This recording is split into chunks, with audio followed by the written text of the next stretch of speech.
በዛሬው መርሃ ግብር ሊቃውንቱ መልስ እንዲሰጡ መነሻ የሆነን ቪዲዮ አብረን አይተነው እንመለስ። እንደዚህ አይነት መስቀል ስታዩ የሚታያችሁ እናቱ ከሆነች ያያችሁት መስቀል አይደለም፣ ድግምት ነው። መስቀሉን ስታዩት ቅድስና ምንም ሳትጨምሩለት መስቀል ላይ ይታያል። መስቀል ማለት የጽድቅና የቅድስና ሙሉ ስዕል ማለት ነው። እዛ መስቀል ላይ የጎደለ አንተ የምትጨምረው፣ አንተ የምታሟላው፣ አንተ አምጥተህ የምትደርብበት ጉዳይ የለም። በቀራንዮ መስቀል በጎልጎታ ላይ ያያችሁት ያ መስቀል የጽድቅና የቅድስና ሙሉ ስዕል ነው። ከመስቀሉ ስር ድንግል ማርያም የለችም ማለት መጽሐፍ ቅዱስን በዋለበት አልዋለም ማለት ነው። አራቱም ወንጌላውያን የአምላክ እናት ድንግል ማርያም በዚያ በዕለተ ዓርብ እንዳልተለየች በደንብ አድርገው ጠንቅቀው ጽፈውልናል። የዓይን ምስክር የሆነው ቅዱስ ዮሐንስ በዮሐንስ ወንጌል ምዕራፍ 19 ቁጥር 25 ላይ የአምላክ እናት ወላዲተ አምላክ ድንግል ማርያም የያዕቆብ እናት እንዲሁም ደግሞ መግደላዊት ማርያም እንዳሉ ቅዱስ ዮሐንስ ነግሮናል። ግን የሱ እይታ ይወስነው። ሶቅራጥስ የሚባለውን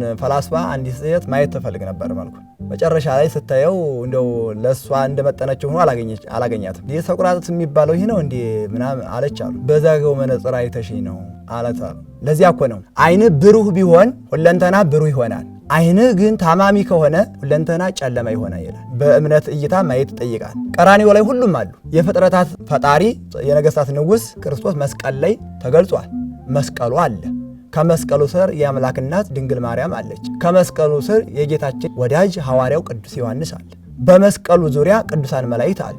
በመስቀሉ ዙሪያ አቋቋማቸው ዓላማቸው ይለያል እንጂ አይሁድ አሉ። በመስቀሉ ግራና ቀኝ ጥጦስና ዳክርስ ኃጥአንና ጻድቃን አሉ። ይህ ሁሉ የተገኘው ለምንድን ነው ከተባለ መስቀል ላይ የተሰቀለውን ክርስቶስን አምላካችንን አምላክነቱን በመግለጽ አንደኛው አምላክነቱን ሳይረዳ ሲያስሟጥጥ በግራ የተሰቀለው፣ በቀኝ የተሰቀለው ደግሞ አምላክነቱን አምኖ ሲማጸነው እንመለከታለን። በመስቀሉ ዙሪያ የተገኙት መስቀል ላይ የተሰቀለውን አውርደው እነሱ ሊሰቀሉ አይደለም። አሁን እሱ ያለው መስቀሉ ላይ የምንጨምረው የምንደርበው ነገር የለም። ቀራንዮ አደባባይ ላይ ቤተክርስቲያናችን ምን የጨመረችው ነገር አለ? እመቤታችን ድንግል ማርያም ከመስቀሉ ስር አለች አልን እንጂ መስቀል ላይ ተሰቅላ አዳነችናል። የጌታችን የመድኃኒታችን ኢየሱስ ክርስቶስ ደቀ መዝሙር ቅዱስ ዮሐንስ ከመስቀሉ ስር ክርስቶስ አምላካችን መከራ ሲቀበል እጆቹን እግሮቹን ሲቸነከር የዓይን ምስክር ሆኖ አለ አልን እንጂ ዮሐንስ ተሰቅሎ ዓለምን አዳነ አልን። ቀራንዮ ላይ ከክርስቶስ በቀር ማን ተሰቅሎ አዳነም ብለን አስተምረን እናውቃለን። የክርስቶስ መከራ ግን ሲፈጸም የዓይን ምስክሮች አሉ። የጌታቸውን እርቃን ላለማሳየት ብርሃናቸውን የነሱ ፍጥረታት ፀሐይ፣ ጨረቃ፣ ከዋክብት ምስክርነታቸውን አምላክነቱን ገልጸዋል። ይህ ሆነ ማለት ግን መስቀል ላይ የተሰቀለውን ክርስቶስ አውርደን እመቤታችን ተሰቅላ አዳነችን ብለን እንደማናስብ ጤናማ አይምሮ ያለው ሰው የታወቀና የተረዳ ነው። ስለዚህ መስቀል ላይ የምንጨምረው ድግምት የለን። ምንድነው ድግምት? በእኛ ቤት ድግምት የለም። በግዕዝ የተተረጎመው በአማርኛ የተተረጎመው በማብራሪያ ተተርጎሞ ተመስጥሮ ይነገራል እንጂ አረብርቦ ወይንም ለፍልፎ የሚታለፍ ድግምት በቤታችን የለም። ስለዚህ መስቀሉ ላይ ያሉትን ቅዱሳን ማየት ምንድነው ድግምት የሚያሰኘው?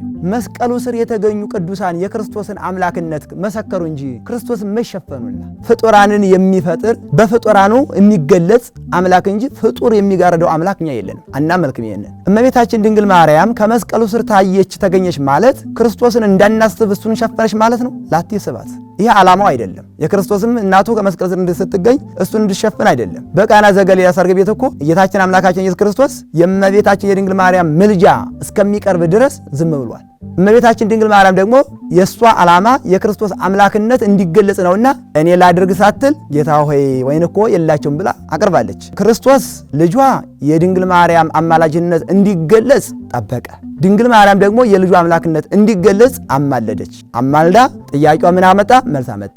ፀሐይ በሰማይ ላይ ሲገለጽ ሰማይ ለፀሐይ መገለጫው እንጂ ሰማይ ፀሐይ ሊጋርድ አይችልም። የአምላክና ድንግል ማርያምም ፀሐይ ጽድቅ ኢየሱስ ክርስቶስ የተገለጸባት ዳግሚት ሰማይ ናት እንጂ ፀሐይ ጽድቅ ኢየሱስ ክርስቶስን የጋረደች ዳግሚት ሰማይ አይደለችም። ስለዚህ እመቤታችን ሆኖ ሌሎቹ ቅድም የዘረዘርናቸው ቅዱሳን በመስቀሉ ስር መገኘታቸው እኛም መስቀሉን በአይምሯችን እንድናስበው በመስቀሉ ስር የተደረገውን የተከናወነውን የማዳኑን ስራውን ምስክር ሆነው ነገሩን መከራውን እንድናስብ አስተላለፉን እንጂ በመስቀል ዙሪያ የተገኙት ፍጥረታት በሙሉ ክርስቶስን አልጋረዱ። መስቀል ላይ ተሰቅሎ ያዳነንም ክርስቶስ አምላካችን መሆኑን አላጣነውም፣ አልዘነጋነው። በአባቶቻችን እጅ ያለውን መስቀል ስናይ በቤተ ክርስቲያን ጉልላት ላይ የድል አርማ ምልክት ሆኖ ያለውን መስቀል ቀና ብለን ስንመለከት ክርስቶስንና መስቀሉን ማሰባችንን አናጣውም፣ አተነውም አናውቅም። ስለዚህ በመስቀሉ ዙሪያ ያሉትን በመስቀሉ ላይ የተሰቀለውን ክርስቶስ በአንድ ለይተን እንመለከታቸዋለን። ስለዚህ ነገረ ማርያም ነገረ ክርስቶስን ይገልጻል ያሳውቃል እንጂ ነገረ ክርስቶስን የሚሰውር ነገረ ማርያም የለም። ወእይሁ ለባዕድ ክብረኪ ነው። ክብርሽን ለማንም አሳልፌ አልሰጥም እንዳለ ሁሉ የሱ የሆነ ሁሉ ለሌላው የሚሰጥ አካል የለም። የሚሰጠው አካል እንኳን ቢኖር የሚቀበል የእግዚአብሔር ወገን የሆነ የለም። መስቀሉ የቅድስና ሙሉ ስዕል ነው ከተባለ አምላክ ያደረባት እናቱ በዚህ ስዕል ውስጥ ምንም ቦታ የላትም ማለት ምንድነው? ቅድስት ቤተክርስቲያን ምን ትላለች? ክብሯ ሁሉ የሚመነጨው እመ አምላክ ከመሆኗ ነው። ነቢያት ትንቢት የተናገሩት የአምላክ እናት ስለምትሆን ነው። ሐዋርያት የሰበኩላት የአምላክ እናት እመ ብርሃን ስለሆነች ነው። ሊቃውንት ያመሰጠሩላት የአምላክ እናት ስለሆነች ነው። አይደለም ከመስቀሉ ከእግዚአብሔር ጋር እኮ ናት ተብሏል እኮ። እግዚአብሔር ምስሌኪ እግዚአብሔር ካንቺ ጋር ነው ካላት አንቺ ከእግዚአብሔር ጋር አይደለሽም የሚላት ማን ነው? ይህን እኮ የተናገረላት ምድራዊ ሰው አይደለም፣ ሰማያዊው መልአኩ ቅዱስ ገብርኤል ነው። እግዚአብሔር ካንቺ ጋር ነውና ደስ ይበልሽ ነው ያላት። አይደለም ድንግል ማርያም እኛ እኮ የታዘዝ ነው ለክርስትና የተጠራ ነው ወደ ክርስቶስ የመጣ ነው ያመንነው የተጠመቅነው እኮ ኑሯችን ከመስቀሉ ስር እንዲሆን ነው። ድንግል ማርያም ከመስቀሉ ስር ነበረች ቢባል ምንድነው ስህተቱ? የእግዚአብሔርን ዓለምን የማዳን ሐሳብ እሺ ብላ የተቀበለች ሐሳቧ እንደ አምላክ ሐሳብ ይሆንላት የተስማማላት አይደለም። ድንግል ማርያም ልበ አምላክ ዳዊት እንኳን እንደ ልቤ ተብሏል በእግዚአብሔር ዘንድ። ድንግል ማርያም እንደ እግዚአብሔር ሐሳብ የኖረች መልኳ የአምላክን መልክ ይመስላል። መልክ ይሄ የምናየው ውጫዊው አይደለም፣ ውስጣዊው መልክ የቅድስና መልኳ፣ የበጎ ፈቃዷ መልኳ፣ የሐሳብ መልኳ፣ የንጽህና መልኳ፣ የእምነት መልኳ የአምላክን መልክ ይመስላል። አይደለም እሷ እኛን መስለን እንደ እግዚአብሔር። ስለዚህ ምንም ድንቅ አይደለም ይሄና እግዚአብሔር ለ5500 ዘመን ዓለምን የማዳን እቅዱን የሚያሳርፍበት አቶ ሲኖር ድንግል ማርያም ግን ለአምላክ ዓለምን ማዳን ሐሳቡን ለመቀበል እሺ እንደ ቃል ይሁንልኝ ይደረግልኝ ብላ የተቀበለች ፈቃዷን የሰጠች ንጽሕት ድንግል እናታችን ናት። ያ ማለት ግን ድንግል ማርያም የክርስቶስን ቦታ መያዝ አለባት ማለት አይደለም። የክርስቶስ ቦታ መስቀሉ ላይ ነው፣ የሷ ደግሞ መስቀሉ ስር። በቦታም ይለያያሉ፣ በክብርም ይለያያሉ። እሷ የፈጣሪ እናት ናት፣ እሱ ደግሞ አምላካችን ነው። እሷንም ፈጥሮ የሰጠን ዝናም የተማለ የሕይወት ውሃ ክርስቶስ ነው። ደመና ደግሞ የሕይወት ውሃን ክርስቶስን ያስገኘችልን ድንግል ማርያም ናት። ስለዚህ ዝናሙን እየፈለጉ ዝናሙ የተገኘባትን ደመና አልፈልግም ማለት ይሄ ከጤነኛ አይምሮ የሚመነጭ አይደለም። የፀሐይን ብርሃን እየፈለጉ የፀሐይን ሰሌዳ አልፈልግም አታስፈልገኝም ማለት የፀሐይ ሰሌዳ ድንግል ማርያም ናት፣ ብርሃን ክርስቶስ የተገኘባት። ስለዚህ ሰሌዳው ከብርሃኑ እንደማይለይ ሁሉ ድንግል ማርያምም የሥጋ እናቱ በመሆን አትለይም እና አምላካችን ክርስቶስ የሕይወት ፍሬ ሆኖ እንድንመገበው የምንቀበለውን ቅዱስ ሥጋና ክቡር ደሙ ያገኘው የወሰደው እና አንቲ ውእቱ ተስፋሁ ለአዳም አመ ይሰደድም ገነት። አዳም ከገነት በተሰደደ ጊዜ በህሊናው ቋጥሯት የወጣው የተስፋ ስንቁ አንቺ ነሽ።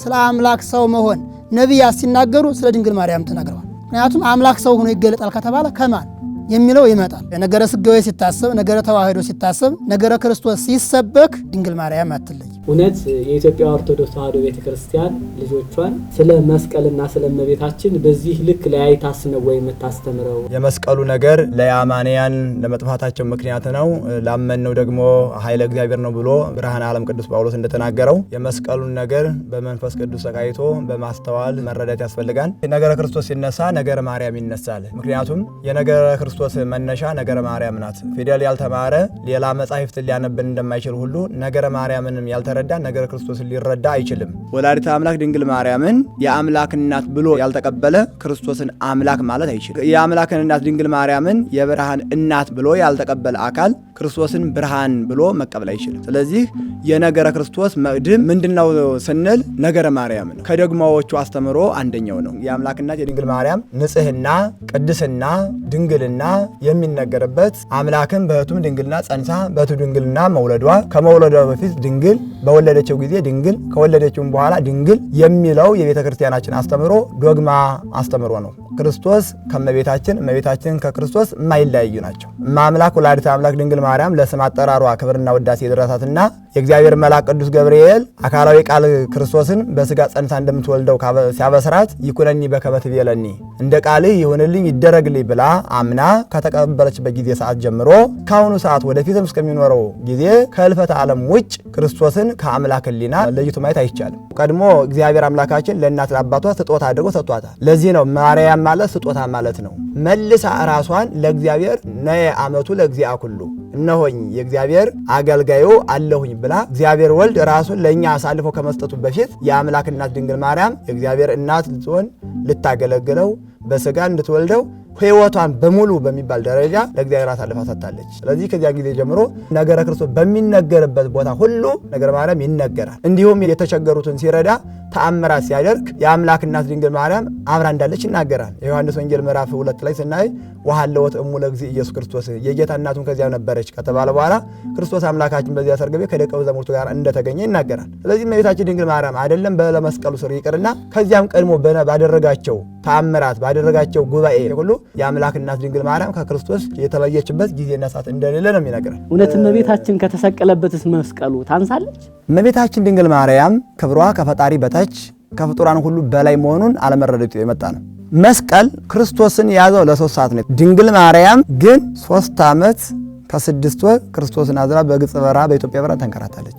ይህም ብቻ አይደለም። ድንግል ማርያም ክርስቶስን ከወለደችበት ጊዜ ጀምሮ ክርስቶስ ሞትን ድል አድርጎ ትንሣኤውን ገልጾ እስካረገበት ድረስ ድንግል ማርያም ክርስቶስን በሕሊናዋ ተሸክመው ነው የኖረችው። መስቀል ላይ ክርስቶስ የወሰደው የነሳው ነገር ገንዘብ ያደረገው ነገር የለም። ከድንግል ማርያም ግን ከስጋዋ ቅዱስ ስጋን ከነፍሷን ንጽሕት ነፍስን ነስቶ ባህሪዋን ባህሪ አድርጎ ቅዱስ ስጋዋን ንጽሕት ነፍሷን ተዋህዶ የተገለጡ በስጋ ማርያም። መስቀል ላይ ግን ቅዱስ ስጋውን አፈሰሰ፣ ስጋውን ቆረሰ እንጂ ከመስቀል የወሰደው የለም። ትንቢተ ኢሳይያስ ምዕራፍ 7 ቁጥር 14 ላይ እነሆ ጌታ እግዚአብሔር ምልክት ይሰጣችኋል፣ እርሱም ምንድነው አለ? ድንግል በድንግልና ጸንሳ ትወልዳለች፣ ስሙንም አማኑኤል ብላ ትጠራዋለች። የክርስቶስ ሰው መሆን ምልክቱ የድንግል ማርያም ድንግልና ነው። ስለዚህ የጽድቃችን ምልክት ድንግል ማርያም ናት። መስቀሉ የድል አድራጊነት ምልክታችን፣ የጽድቅ ሰነዳችን፣ የነጻነታችን አርማ፣ የገነት በር የተከፈተበት የሲኦል በር የተዘጋበት። ስለዚህ ከመስቀል ክብር የድንግል ማርያም ክብር እንደሚልቅ የመስቀሉ ክብር ከድንግል ማርያም ክብር ቀጥሎ እንደሆነ ጠንቅቀን እናውቃለን። ግን በእነሱ ቤት መስቀል አምላካቸው የሞተበት መሳሪያ እያሉ የሚገልጹት አይደለ? እኛ ግን በመስቀል ላይ የሞተ አምላክ እንጂ በመስቀል የተገደለ አምላክ የለንም። የአይሁድ ክፋት መስቀል ላይ ያወጣው በመስቀል ላይ እንዳለ ክርስቶስ ቅድስት ነፍሱን ከቅዱስ ሥጋው በራሱ ስልጣን ለየ። ጌታ በመስቀል ላይ የቆረሰው ቅዱስ ሥጋ ከእናቱ የተገኘ መሆኑን ይነገራል። ታዲያ እርሷን ከመስቀሉ ስር ነጥሎ ማየትና ሚስጥሩን መከፋፈል ለምን አስፈለገ? አባ ሕርያቆስ በቅዳሴው ላይ ኦ ማርያም በእንተ ዝናፈቅረኪ ወነአብየኪ እስመ ወለድኪ ለነ መብልዐ ጽድቅ ዘበአማን ወስትየ ሕይወት ዘበአማን። ማርያም ሆይ ስለዚህ ነገር እንወድሻለን፣ እናከብረሻለን፣ እናገንሻለን። የሕይወት መብልን የሕይወት መጠጥ ክርስቶስን አስገኝተሽልናልና ስለዚህ ነገር እንወድሻለን። ስለዚህ ድንግል ማርያምን የምንወዳት የሕይወት መብልን ስላስገኘችልን የሕይወት መጠጥን ወልዳ ስለሰጠችን ነውና መስቀል ላይ የተሰቀለው የተገረፈበት የተሰቀለበት መራቅ የተተፋበት መከራ የተቀበለበት ቅዱስ ሥጋ ከድንግል ማርያም የተወሰደ ነው። ያ ከሆነማ አምላክን ማን ይጨብጠዋል? አምላክን ማን ይገርፈዋል? በባህሪው አምላክን በባህሪው ማን ይገድለዋል? አምላክን በባህሪው ማን ይሰቅለዋል? ስለዚህ ባህሪያችንን ይቀድሰው ዘንድ ያከብረው ዘንድ ያድነው ዘንድ ከድንግል ማርያም የኛን የሚመስል ሥጋ ተዋሃደ። በተዋሃደው ሥጋ 33 ዓመት ከ3 ወር ተመላለሶ ወንጌልን አስተማረበት፣ ተሰቀለበት፣ ተገረፈበት፣ ሞተበት፣ ተቀበረበት፣ ተነሳበት፣ አረገበት፣ ዳግመኛ ይመጣበታል ይህን ሥጋ። ስለዚህ ከድንግል ማርያም የተወሰደው ሥጋ ይህን ያህል ክብር አለው፣ የባህሪ አምላክ ሆኗል። ስለዚህ ድንግል ማርያም ሕይወትን ያገኘንባት ስለሆነ ክብሯም የሚመነጨው ከዚህ ነው። ማንም ሊሰጠን ያልቻለውን ሕይወት ወልዳ ስለሰጠችን ሕዝቡን ከኃጢአታቸው የሚያድናቸው ልጅ የሚወለድ ከሆነማ እንደ ቃል ይሆንልኝ። ከዚህ አስቀድሞ ማንም ሰምቶት የማያውቀው ብስራት ማለት ነው እኮ ያስጨንቃል። እንዲሁ በድንግልና ጸንሰሽ በድንግልና ተወልጃለሽ ከዚህ ቀደም እንደዚህ ያለ ተደርጎ አያውቅም። ካሁን በኋላም አይሆንም። አስጨናቂ ነገር ነው። ከዚህ በኋላ የመንፈስ ቅዱስ ሥራ ነው፣ አምላካዊ ጥበብ ነው ስትባል ለእግዚአብሔርማ ምን ይሳነዋል? እንደ ቃል ይሁንልኝ ይሁነኒ በከመ ትቤለኒ ብላ ፈቃዷን ሰጠች። ስለዚህ አምላካችን የአምላክነት ቦታ አለው። ቀራንዮ ላይ ተሰቅሎ ያዳነን እሱ ነው። ይሄ ለእሱ አይሰጥ። እንዲህ እንዲሆን ግን ሰው የሆነባት በሥጋ የተገኘባት ድንግል ማርያም ናት። የአምላክነት ስለሆነች እሺ ይሁንልኝ ብላ ዓለም እንዲድን ፈቃዷ ለእግዚአብሔር ስለሰጠች ከዚህ ከነሳ እናከብራታለን። በማቴዎስ ወንጌል ምዕራፍ 26 ቁጥር 13 ላይ አማን ብለክሙ በኀበ ሰበክዋ ለዛቲ ወንጌል ውስተ ኩሉ ዓለም ያንብቡ ላቲ ዘገብረት ዛቲ ብእሲት ወይስክረዋ። ያ መከራው ሲቀርብ አምላካችን ክርስቶስ ደቀ መዛሙርቱን ሰብስቦ በማዕድ ዙሪያ ባለበት ጊዜ አንዲት ሴት ስለ ኃጢአቷ እያለቀሰች በውድ ወርቅ ሽቱ ገዝታ እያለቀሰች እያነባች ከክርስቶስ እግር ወደቀች። የከበረ ሽቱዋን ማፈሰሰች፣ ልቡናዋን ለክርስቶስ ሰጠች፣ ከኃጢአቷ ተመለሰች። በዚህ ጊዜ አምላካችን ክርስቶስ ምን አለ ለደቀ መዛሙርቱ? እውነት እውነት እላችኋለሁ ይህ ወንጌል በዓለሙ በማንኛውም ስፍራ በሚሰበክበት ቦታ ሁሉ ይቺ ሴት ለኔ ያደረገችው ነገር መታሰቢያ ሆኖ ይነገርላት። የዚች ሴት ያደረገችው የሚነገርላት ከሆነ ኃጢአት አሻግሮ ያላያት ይኩነኒ እንደ ቃልህ ይደረግልኝ ያለችው ንግግሯ እንዴት አይሰበክላት? ንጽህናዋ እንዴት አይነገርላት? ቅድስናዋ እንዴት አይነገርላት? የአምላክ እናት መሆኗ እንዴት አይነገርላት? ደግሞ እኮ ስለሷ ስንናገር እኮ ምንጊዜም ክርስቶስ ከአንደበታችን አይጠፋም። ድንግል ማርያም ለመግለጽ እኮ የምንናገረው እማ አምላክ አይደለም ምንለው? ማኅደረ መለኮት ስንል እኮ የምንናገረው ክርስቶስን፣ እሷንም እንናገራለን፣ ክርስቶስንም እንናገራለን። ጌታችን በመስቀል ላይ የፈጸመውን የማዳን ሥራ ከእናቱ መገኘት ነጥሎ ለማቅረብ መሞከር ከቤተክርስቲያን የድኅነት ትምህርት አንጻር እንዴት ይታያል? የአምላክ ሰው መሆን ሲነሳ እናታችን ወላዲተ አምላክ ትልቅ የሆነ ሱታፌ አላት። ምክንያቱም ያ በስጋ የተገለጠው ሰው የሆነው ከእርሷ ስለሆነ አብሮ ይታሰባል። ሰብአ ሰገል ወደ ቤተልሔም ሲሄዱ ያገኙት ወረከብዎ ለሕፃን ምስለ ማርያም እሙ፣ ሕፃኑን ከእናቱ ከማርያም ጋር አገኙት ነው የሚለው የማቴዎስ ወንጌል ምዕራፍ 2 ላይ። ቤተልሔምም ስንሄድ ሕፃኑን ክርስቶስን ከእናቱ ከድንግል ማርያም ጋር ነው የምናገኘው። ወንጌልን ባስተማረበት ታምራትን ባደረገበትም እናቱን እናገኛታለን አብረን። ከዛም ቀራንዮ ላይም እናቱ አለች፣ መከራውን እያየች እንባዋን እያፈሰሰች። መቃብሩ ላይም ነበረች፣ ትንሣኤው ላይም ነበረች። እንደዚሁም ደግሞ እርገቱ ላይም አለች። መንፈስ ቅዱስን ለቅዱሳን ሐዋርያት ሲልክላቸው በጽርሐ ጽዮን ከ120 ቤተሰብ ጋር እናታችን ቅድስት ድንግል ማርያም አብራ ነበረች፣ አትለይም። ይህን ሁሉ የሚያደርግበት ሥጋን የተዋሃደው ከእርሷ ስለሆነ ወላዲተ አምላክ ኮነት ልማደ ለለም ቅድሜነ አበው። ድንግል ማርያም ከኛ አስቀድመው ለነበሩ ለአበው የትምህርታቸው ማዕከል ናት። ታላቁ ሃይማኖታችንም መምህር ናት ይላል። ከአምስቱ አዕማደ ምስጢር አንዱ ምስጢረ ሥጋዌ ምስጢረ ተዋህዶ ትልቁ የእምነታችን ማዕከል እሱ ነው። ለእሱ ደግሞ መምህራችን እሷ ናት። አምላክ ወሰብ አምላክም ሰውም እየተባለ እንደሚኖር ሁሉ እሷም ደግሞ ድንግል ወእም እናትም ድንግልም በአንድ ጊዜ እሱ ሰው መሆኑ አምላክነቱን እንዳላስቀረበት እንዳለወጠበት ሁሉ እሷም ደግሞ ድንግል መሆኗ እናትነቷን አላስቀረባትም፣ እናት መሆኗም ድንግልናዋን አላስቀረባትም። ምስጢረ ሥላሴን ያወቅንባት ወአልቦ ዛይመሮሙ ለስሉስ ቅዱስ ዘእንበለ ምድረ ተሰግዎ ውስተ ከርሳ ለቅድስት ድንግል። ሥላሴን እግዚአብሔር ወልድ ከመቤታችን በሥጋ ተገልጦ በሥጋ ተወልዶ ከመታየቱ በፊት ሥላሴን ማንም የሚያውቃቸው አልነበረም። ስለዚህ የሥላሴ አንድነትና ሦስትነት ይበልጥ የተሰበከው ለሰው ልጆች የተረዳው እግዚአብሔር ወልድ ከድንግል ማርያም ከተወለደ ወዲህ ነው።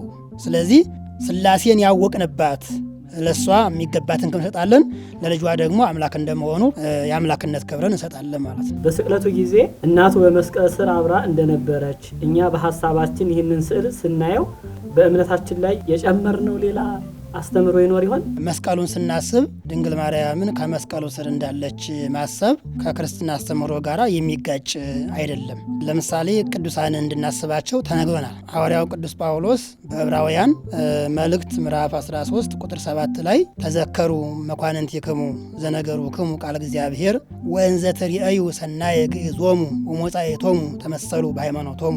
የእግዚአብሔርን ቃል የተናገሯችሁን ዋኖቻችሁን አስቡ፣ የኑሯቸውንም ፍሬ እየተመለከታችሁ በእምነት መሰሏቸው ብሏል።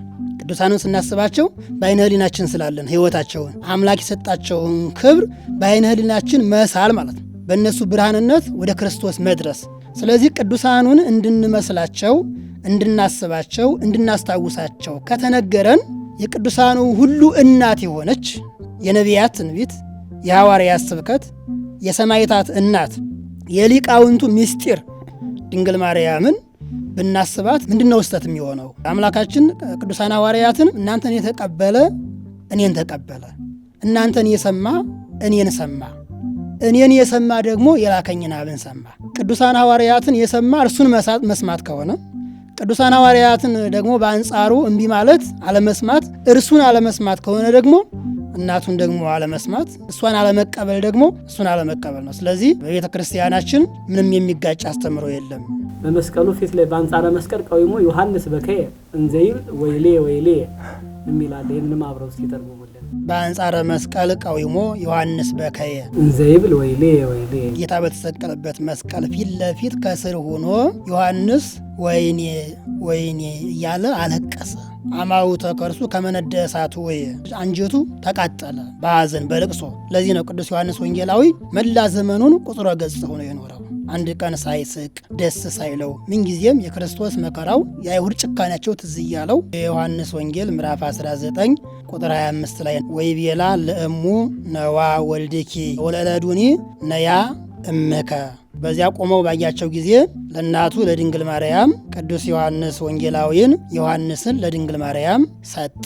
ከዛ ቀጥሎ ደግሞ ላንተም ካሁን በኋላ እናትህ እሷ ናት ብሎ እናቱ ድንግል ማርያምን ለቅዱስ ዮሐንስ ወንጌላዊ የጸጋ እናት አድርጎ ሰጣት። ከዚህ በኋላ ቅዱስ ዮሐንስ ዋይተዋ ቤቱ ወደ ቤቱ ወሰዳትና በቅዱስ ዮሐንስ ወንጌላዊ ቤት 15 ዓመት ኑራለች ማለት ነው። ስለዚህ ከእሷ ወንጌልን እየተማረ እሷ የምታውቀው ምስጢር እየጠየቀ በልቧ የያዘችው ምስጢር ስላለ ሰማይ ወምድር ዘኢያገምሮ እፎ እንጋ ማይጸነ ድንግል ጾሩ፣ ሰማይና ምድር የማይችሉትን የድንግል ማርያም ማይጸን እንዴት ቻለው እያለ ቅዱስ ያሬድ ያደንቃልና፣ ስለዚህ ድንግል ማርያም የወንጌል መዝገብ ናት። የክርስትና የምስጢር ጓዳ ናት። እሷን ማቃለል ወንጌልን ማቃለል ነው። ትመስሊ አይደለ ፊደለ ወተወልድ ወንጌል፣ ፊደልን ትመስል ያለሽ ለምን ከተባለ ወንጌልን ስላስገኘሽልን። ወንጌል የተባለ ደግሞ ክርስቶስ ነው።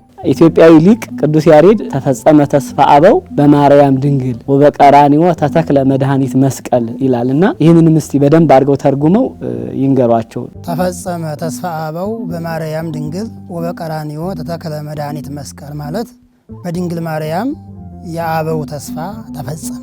አምላክ ሰው ይሆናል፣ ይገለጣል፣ ያድነናል፣ ወደ ቀደመ ክብራችን ወደ ቀደመ ቦታችን ይመልሰናል ብለው ደጅ የሚጸኑት የአበው ተስፋ የቅዱሳን ነቢያት ተስፋ በድንግል ማርያም ተፈጸመ። ወበቀራኒዮ ተተክለ መድኃኒት መስቀል፣ እንደዚሁም ደግሞ በቀራኒዮ ሰውን ያዳነበት መስቀል ተተከለ ማለት ነውና ከመስቀሉ ድንግል ማርያም ትቀድማለች። አራቱም ወንጌላውያን ስለ ድንግል ማርያም ሰብከዋል፣ ስለ ድንግል ማርያም ተናግረዋል። በአራቱም ወንጌል እናገኛለን። ሌሎችም ሐዋርያት በመልእክታቸው ስለ ድንግል ማርያም ተናግረዋል። በራእዩ ቅዱስ ዮሐንስ ተናግረዋል። በራእይ 12 በቀጥታም በተዘዋዋሪም በምሳሌም በትንቢትም ስለ ድንግል ማርያም ያልተናገረ የለም።